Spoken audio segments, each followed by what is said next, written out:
ಶ್ರೀ ಗುರು ರಾಘವೇಂದ್ರರ ಕತೆ. ಬಹಳ ವರ್ಷಗಳ ಹಿಂದೆ ವಿಜಯನಗರ ಸಾಮ್ರಾಜ್ಯದ ಕಾಲದಲ್ಲಿ ಶ್ರೀ ಗುರು ರಾಘವೇಂದ್ರರು ಧಾರ್ಮಿಕ ಜ್ಞಾನ, ಭಕ್ತಿ ಹಾಗೂ ಅದ್ಭುತ ಶಕ್ತಿಗಳಿಂದ ಜನರಲ್ಲಿ ಪ್ರಸಿದ್ಧರಾಗಿದ್ದರು. ಅವರು ಮನುಜರಿಗೆ ದಾರಿದೀಪವಾಗಿ ಸತ್ಸಂಗ, ಭಕ್ತಿ ಹಾಗೂ ಸತ್ಯಮಾರ್ಗವನ್ನು ತೋರಿಸುತ್ತಿದ್ದರು.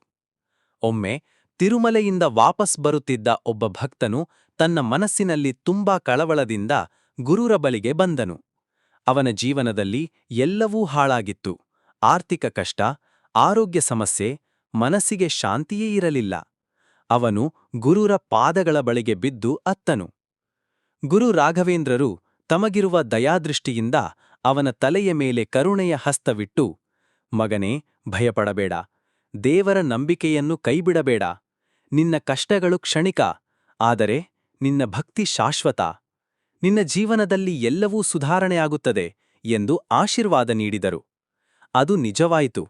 ಕೆಲವು ತಿಂಗಳಲ್ಲಿ ಅವನ ಆರ್ಥಿಕ ಸ್ಥಿತಿ ಸುಧಾರಿಸಿತು, ಮನೆಮಂದಿಯಲ್ಲೂ ಸಂತೋಷ ಬಂತು.